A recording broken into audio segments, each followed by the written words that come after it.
వి gold trusted gold buyers. మీరు తాకట్టు పెట్టిన బంగారాన్ని విడిపించి ఈ రోజు ఉన్న మార్కెట్ ధరకు కొనబడును. యూజువల్గా ఫైట్ మాస్టర్స్ అంటే అసలు రఫ్ ఉంటారు, ఫుల్ విలనిస్టిక్ యాటిట్యూడ్ ఉంటుంది, అసలు చాలా రగ్గడుగా ఉంటారు అని ఇలా అనుకుని ఉంటారు.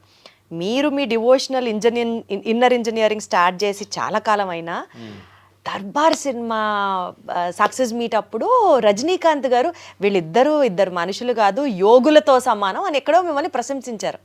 అంటే the whole world is understanding మీలో ఒక యోగి ఉన్నాడు అన్నది. నా పాయింట్ ఏంటంటే ఒక ఒక పల్లెటూరు నుంచి పయనం మొదలయ్యి ఒక సక్సెస్ పీక్ పాయింట్ చూశాక తిరిగి మళ్ళీ స్క్వేర్ వన్కి వచ్చి భగవంతుడు, దేవుడు, ప్రార్థనలు, మెడిటేషను, ధ్యానం, చారిటీ, ఈ ట్రాన్సిషన్ ఎందుకు వచ్చింది మీలో? ఎలా వచ్చింది? అన్ని చూసిన తర్వాత అర్థమైంది ఇది కాదని. ఏది కాదని? పేరు, డబ్బు, అధికారం, ఇదంతా కూడా అనిత్యమని అర్థమైంది. మరి రిస్క్ చేసిందే మీరు కిక్ కోసం కదా. కిక్ అంటే ఎట్లా వచ్చింది? అంటే మీరు అడిగారు కాబట్టి క్వశ్చన్, అంటే మాకని కాదు అందరికి రావాలి, అదే మళ్ళీ మనంతటా మనం వద్దు అనుకోవాలి.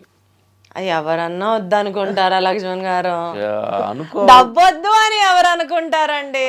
ఇప్పుడు మేము వద్దు అనుకున్నా ఆగవు. అంటే మీకు మాత్రం చెల్లుతుంది, అది అందరికి చెల్లదు. తల్లి నేను అంటే ఇంకోటి తల్లి, వద్దు అనుకోవటం, కావాలి కావాలి కావాలనుకోవటంలో కొన్ని జరగవు, కొన్ని ఉండే పాట ఉంది కదా, అనుకున్నవన్నీ జరగవని కొన్ని, అనుకోలేదు ఆగవ కొన్ని, జరిగేవన్నీ మంచికని అనుకోవటమే మంచి పని. కరెక్టే, అది ఆ స్థితికి రావాలన్నది. అలా రావాలంటే అందరూ రామ్ లక్ష్మణులు కాలేరే అది కదా. కొన్ని విషయాల్లో ముట్టికాయలు పెడితే వస్తారు. మీరు అలా మారారా మీరు? అంటే ముట్టికాయలని కాదు కానీ మనకు జీవితాన్ని ఎప్పుడు నిరంతరం అంటే మనల్ని అన్వేషణ చేస్తున్నప్పుడు మనలో ఉండే క్వాలిటీస్ ఇట్లా అంటే అన్నిటికీ పేరుకి, ప్రతిష్టలకి, డబ్బుకి, పేరుకి వెళ్తున్నప్పుడు మనం ఎక్కడికి వెళ్తున్నాము, ఎంతవరకు ఇది అన్నది అసలు మనిషి ఆశకి హద్దు ఉంటుందా? ఫర్ ఎగ్జాంపుల్ ఇప్పుడు నేను బాగుండాలి, నా కొడుకు బాగుండాలి, వాడి కొడుకు బాగుండాలి, పోనీ అనుకుందాం 7 తరాలు కూర్చొని సంపాదించినంత అందరికీ కుదరకపోవచ్చు. నేను బాగుండాలి, నా కుటుంబం బాగుండాలి, నా కొడుకు బాగుండాలి, వాడి కొడుకు బాగుండాలి, బ్యాంక్ బ్యాలెన్స్లు బాగుండాలి అని బాగా చదివించాలి. ఇది సహజం కదా. నేను ఒక మంచి ఇంట్లో ఉండాలి, మంచి కార్లో తిరగాలి, మంచి బట్టలు వేసుకోవాలి, ఈ లిస్ట్ అనంతరం కదా. అది ఏంటంటే మాకేంటంటే జరుగుతుంది ఏంటంటే తల్లి, ఇది ఎంత వస్తున్నా కానీ అంతులేని కథగా ఉంది. అక్కడ మాకు అన్వేషణ వచ్చేసి ఎంత పేరు వచ్చి పొగుడుతున్నా కానీ ఇంకా పేరు ఎక్స్పెక్ట్ చేస్తున్నాం, ఇంకెంత డబ్బు వస్తున్నా కానీ ఇది కాదు ఇంకా కావాలంటుంది. అంటే దీనికి అంతే ఎక్కడ ఎక్కడ అనేది అసలు ఏంటి ఇది అనేది అసలు ఎక్కడ దేనికి ఏది తెలుసుకుంటే తెలుసుకొని అక్కర్లేదో, ఏది వస్తే ఇక ఏది అక్కర్లేదు అనిపిస్తుందో దాన్ని టచ్ చేద్దాం నేను టచ్ చేసాం అనమాట. అదే. ఓహో, అంటే మీరు కూడా ఎక్స్పెరిమెంట్ చేశారు. ఇప్పుడు ఏం లేదు, మాకు ఇంతకుముందు బాగా ఫేర్ వచ్చిన తర్వాత ఒక బిల్డింగ్ టాప్ మీదకి వెళ్ళినప్పుడు భయం వచ్చి చూస్తే కింద తింగి చూడాలి భయం వచ్చేది. ఎందుకంటే మనం చచ్చిపోతే డబ్బులు లేని ఎవరు తీసుకుంటారు, పేరు పోతే పేరు పోద్దాము అంటే భయం వస్తుంది. అంటే డబ్బు లేనోడు డబ్బు వచ్చింది, అన్నం లేనోడు అన్నం వచ్చింది, ఇన్ని వచ్చిన భయం ఎందుకు వస్తుంది అనేది మాలో మేము ఇద్దరే డిస్కషన్ చేసుకున్నాం. ఏదో అసలు ఏంటి అని అప్పుడు ఇన్నర్ ట్రావెల్ చేయటం స్టార్ట్ చేసాం అన్నమాట. ఇది అనేది డబ్బులు వచ్చి పోయే పేరు, డబ్బులు, ఈ దేహం అనేది అంటే చూసేవాడు ఇప్పుడు ఏమంటారు అనుకోవచ్చా తెలుసా, వీళ్ళకి కడుపు నిండింది కాబట్టి అనుకోవటం కాదు, మమ్మల్ని అందరూ అదే అడుగుతుంటారు, అదే అంటారు, ఆ మాట అంటారు, మీకు అన్ని వచ్చిన తర్వాత కాదన్నారా అంటారు. మీకు వచ్చాయి కాబట్టి ఇప్పుడు మీరు ఎన్నన్నా చెప్తారు. అందుకని మేమంటామంటే రాని వాళ్ళు మా మాటలేనొద్దు, వచ్చిన వాళ్ళు వాళ్ళకి అర్థమైతే ఏముంటుంది. ప్రస్తుతానికి ఏంటంటే అసలు ఎవరు ఎన్నొద్దు అంటున్నాం. అంటే అసలు మాకేం తెలియదు, ఇదేంటి ఈ ఇప్పుడు మాట్లాడేయండి మా పర్సనల్ విషయాలు అన్నమాట. ఈ మాటలు ఎవరు కూడా రియాక్షన్ అవసరం లేదంటున్నా, అవ్వకూడదు కూడా. యాక్చువల్ ఏంటంటే ప్రతి మనిషి కూడా పర్సనల్ ఇండివిజువల్ గా ఆలోచించి నిర్ణయం తీసుకోవాలి తప్ప ఎవరు మాటలు ఎవరు మారవద్దు అనేది. అది ఏది అంటే నేను చెప్పానంటే నా వరకు నాది కరెక్ట్ కాబట్టి ఎదురు కరెక్ట్ కాదు కదా. నాకు జరిగిన సిచ్యువేషన్ అలాంటిది, నా ఎమోషన్ అలాంటిది. మాకెందుకో ఇది కరెక్ట్ కాదు. నేను అంటున్నాను ఒక రజనీకాంత్ గారు మీరు ఇది చూస్తుంటే క్యాబులు పెట్టున్నారు, వాళ్ళు కాదు వాళ్ళు యోగులు అన్నాడు. ఇప్పుడు ఆయన ఏమో యోగులాగా మేమని చెప్పి ఆయన ముందు ధ్యానం చేసి ఇట్లా ధ్యానం అట్లా ఏం చేయలా. మన నడవడిక, మన మాట, మన తినేది దీన్ని ఆయన గెస్ట్ చేశారు. అట్లే ఆ నడవడికి ఒక ఆర్టిస్టే మనల్ని గెట్టేసి యోగులు అన్నారంటే మనం సృష్టించిన ఒక భగవంతుడు ఉన్నాడు కదా, ఇప్పుడు ఆయన గెస్ట్ చేయలే మనల్ని. అంటే జరిగిన ప్రతిదీ భగవన్ సంకల్పం అని మీరు అనుకుంటున్నారు కానీ బట్ మామూలుగా కూడా అసలు మీ దినచర్య ఎలా ఉంటుంది చెప్పండి నాకు. అంటే మీరు ఎన్నింటికి లేస్తారు, ఏం చేస్తారు, ఏం తింటారు చెప్పండి మీరు ఈ డివోషనల్ యాంగిల్లోకి వచ్చాక. ఎందుకంటే ఒకప్పుడు మీరే చెప్పారు ఇందాక రోజుకి 4 పూటలు తినేవాళ్ళు అని.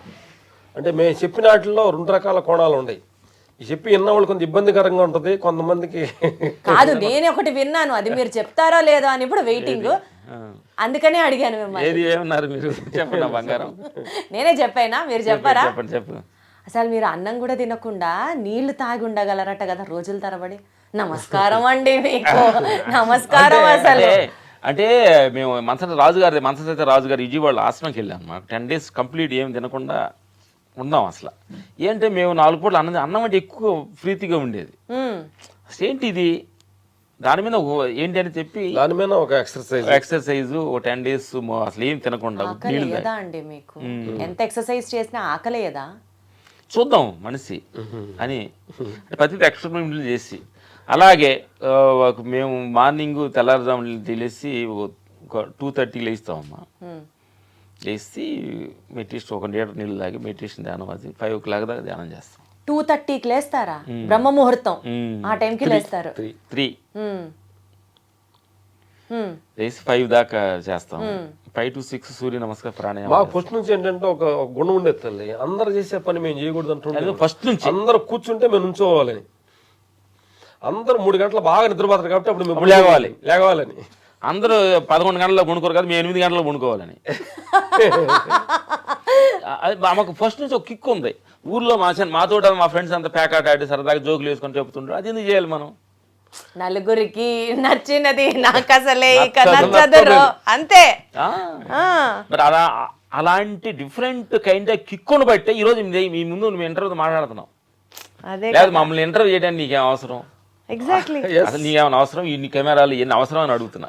మాకంత సీన్ లేదనుకో, ఏం పని మీరు ఎందుకు మాట్లాడుతున్నారు? సాక్రిఫైస్ చేసి మనలో మధ్య దేహంలో తిండిలో జయించాలి, మన మనసును జయించాలి, డబ్బు మీద ఉండే ఫోకస్ని జయించాలి, పేరు ఉండే ఫోకస్ని జయించాలి. అసలు మనం ఎన్నాళ్ళు ఉంటున్నాం, ఎక్కడికి వెళ్తున్నాం, అసలు ఏంటి, వాట్ ఇస్ వాట్, అసలు ఎందుకు వచ్చాము, ఏం పని చేయడానికి వచ్చాము ఇక్కడికి, అసలు మనం ఎన్నాళ్ళు ఉంటాము, ఎన్నాళ్ళు ఉంటే మనకు తృప్తి, ఎంతుంటే తృప్తి, ఎంతుంటే తృప్తి అండి మనిషికి? మీకు ఎంత ఉంటే తృప్తి? ఎన్ని కోట్లు ఉంటే తృప్తి? ఎన్ని లక్షలు ఉంటే తృప్తి? మా ఫీలింగ్ అంటే ఇప్పుడు ఏమి లేకుండా ఉంటే తృప్తి అనేది. ఎందుకంటే ఉండవాళ్ళు తృప్తిగా లేరు కాబట్టి. ఇప్పుడు 2 రకాలు ఉన్నాయి బంగారు తల్లి. డబ్బులు ఉండేవాళ్ళేమో చాలా తృప్తి, ఇంకా కావాలని కావాలని అంటాం. డబ్బు లేని వాళ్ళు అసలు మన డబ్బు లేదని వాళ్ళు అన్న తృప్తి. వీటన్నిటిని చూసాం. లేదు అనుకోవటంలో మా ఫీలింగ్ ఏంటంటే ఉన్నది అనుకోవటంలో కరెక్ట్ కాదు, లేదు అనుకోవటం కూడా కరెక్ట్ కాదు అనేది మాకు మేము అంతర పయనంలో ఈ ఆత్మ పయనంలో తెలిసిన తర్వాత 2 కరెక్ట్ కాదు అనేది. ఏది ఉన్నది అనుకోని భ్రమ చెందిత్వం కరెక్ట్ కాదు, లేదని దిగుబడి కరెక్ట్ కాదు. ఆ 2 కరెక్ట్ కాకుండా ఆ 2టికి మధ్యలో ఉంటాం కరెక్ట్. మధ్యలో ఉండడం అంటే లేదు ఇప్పుడే కాదు తెలియ నాకు సినిమాలో లేకపోయినా పర్లేదు, ఉండా పర్లేదు అనుకోవడం, అది మధ్యలో ఉండదు. అంటే మాకు అనిపిస్తుంది ఏంటంటే ఒక లేని క్యారెక్టర్ వచ్చేసింది, లేదు నాకు రెంట్ మాసం ఇవ్వాలి. ఒక సినిమాలో పాత్ర అది మనకి